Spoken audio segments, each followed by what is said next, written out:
But the habits you develop, and I go back, the other thing is have the right heroes. I mean, I've always been lucky in that respect. And if the people you look up to are going to form your vision of what the world, how you want to be in later life. And I'll give you two pieces of advice. I'd invest as much in myself as you can. I mean, you're your own biggest asset by far. I mean, you've got all kinds of potential. All the people in this room, you're lucky to be in this country, gotten a good education. But most people go through life using up a very, very small part of their potential. And so anything you do that invests in yourself, that's the best investment you can possibly make. And then I would follow my passion. I mean, whatever turns you on. I was lucky. I found something early that turned me on. But you don't want to take a job just for the money. You don't want to take a job for an organization that you really don't feel good about, or work for people that you don't feel good about. You really want to be excited when you get out of bed every morning. And it won't necessarily be the job that you have 10 years later, but you'll be learning so much as you go along. And I took a job with Ben Graham, my hero, and I never asked the salary, and I found at the end of the month when I got my first paycheck what I was earning, because I just knew it was the right thing to be doing. So I would follow your passion. And then just work like hell. I mean, you just have to put in, 80 to 100 hour weeks every week. And then a lot of work. All those things improve the odds of success. Okay. I mean, if other people are putting in 40-hour work weeks and you're putting in 100-hour work weeks, then even if you're doing the same thing, you know that in 1 year you will achieve what they achieve. You will achieve in 4 months what it takes them a year to achieve.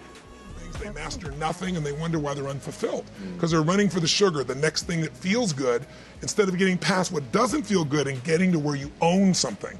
That's what my life's about. And I think in people's lives, there's only maybe a half dozen, 7, 8 categories that really matter. Most people, they major in minor things. They focus on stuff that doesn't matter. They know more about this celebrity going in and out of rehab than they do about their own personal development.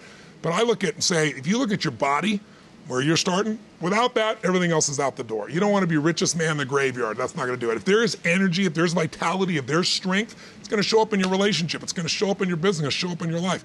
That's an area you got to master. You can't dabble. It's too important. Emotions are everything.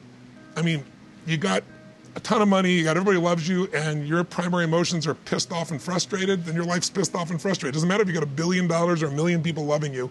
Your life is not great. Relationships. Intimate relationships especially. It's where the most juice in life comes from. It's where the most pain comes from most people. It's worth mastering instead of dabbling. Really looking at what are you going to do with your time and mastering your time. Instead of having a checklist, you cross it all off. You can mistake movement for achievement. I want to squeeze out of that time what matters, that creates value for me and for everyone I care about and love.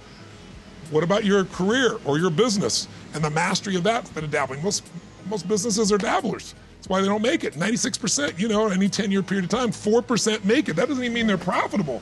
And it does not mean they're enjoying themselves, all right? Or they're getting anybody else to feel good. Really mastering money so that it's not a question in your life. You can do and be and give and share as much as you want. And you're not stressed about it. You live in a place of abundance. And then spiritually, really, I think, I don't tell people what to believe spiritually, but I believe that ultimately, whatever you believe, you got to live it. And it should lead to growing and giving. If you're growing, you feel alive. If you're giving, you feel 10 times more alive. And I think if someone can celebrate and give, then that's spiritual state. So to me, those are the areas I look at mastering.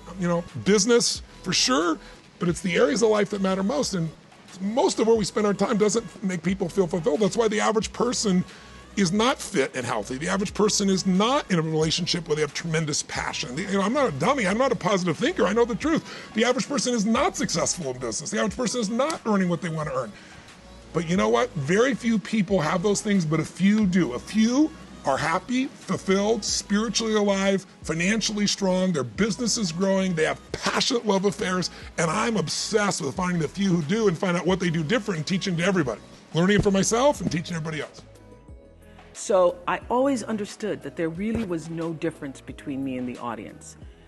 At times I might have had better shoes, but at the core the core of what really matters, that we are the same. And you know how I know that? Because all of us are seeking the same thing. You're here at this fabulous school, and we'll go out into the world and each pursue based upon what you believe your talents are, what your skills are, maybe your gifts are, but you're seeking the same thing. Everybody wants to fulfill the highest, truest expression of yourself as a human being. That's what you're looking for. The highest, truest expression of yourself as a human being. And because I understand that if you're working in a bakery and that's where you want to be, and that may be what you've always wanted to do, is to bake pies for people or bake cakes for people or to offer your gift, then that's for you. And there's no difference between you and me, except that's your platform. That's your show every day. So my understanding of that has allowed me to, to reach everyone. And there's no way that you wouldn't, because that's what I truly feel.